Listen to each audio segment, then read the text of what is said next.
Bonjour Monsieur Lagoire, vous êtes artisan maçon foreur dans le Tarn-et-Garonne, vous êtes également administrateur de la CAPEB 82 et vous êtes responsable des éco-artisans du Tarn-et-Garonne. Pouvez-vous nous exposer en quoi consiste ce label? Donc le label éco-artisan, c'est une marque de la CAPEB qui a été reprise avec le Grenelle de l'environnement. Donc on a bénéficié de tout l'effet médiatique du Grenelle de l'environnement pour évaluer les déperditions thermiques du bâtiment. Il faut savoir que le bâtiment est le plus gros consommateur d'énergie en France. Les objectifs du Grenelle sont de réduire la consommation énergétique et de tous les bâtiments. Donc pour nous, éco-artisans, on a l'opportunité d'un marché énorme. La CAPEB a estimé le marché à 600 milliards d'euros sur une quarantaine d'années.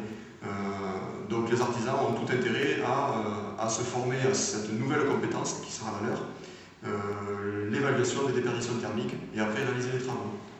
D'accord. Et si un artisan souhaite devenir éco-artisan, quel processus de formation doit-il suivre afin d'acquérir la qualification? C'est très simple, il prend contact avec la CAPEB, donc il nous appelle, on l'inscrit en formation FIBAT. Donc les formations FIBAT sont des formations constituées de plusieurs modules, donc il y a 2 modules obligatoires, 2 jours chacun, donc ça fait 4 jours de formation. Au cours de cette formation, l'artisan va apprendre les réglementations thermiques qui ne sont pas spécifiques à son métier, mais à l'ensemble des métiers. Et il va aussi apprendre à utiliser un logiciel d'évaluation thermique. D'autres critères, donc les critères nécessaires pour être éco-artisan, c'est réussir donc, un test de connaissances suite aux 4 jours de formation. C'est acheter le logiciel d'évaluation thermique et après justifier de sa qualité d'artisan. Voilà. Quelle est la différence entre le résultat que peut donner ce logiciel d'évaluation thermique et un diagnostic de performance énergétique? Alors les deux choses pourraient sembler similaires alors qu'il y a une grosse différence.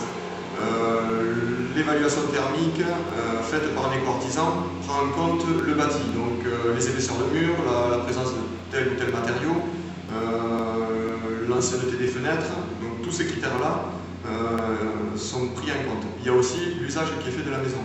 Le nombre de douches prises par le particulier, le client, tandis que le diagnostic de performance énergétique ne prend en compte que la maison.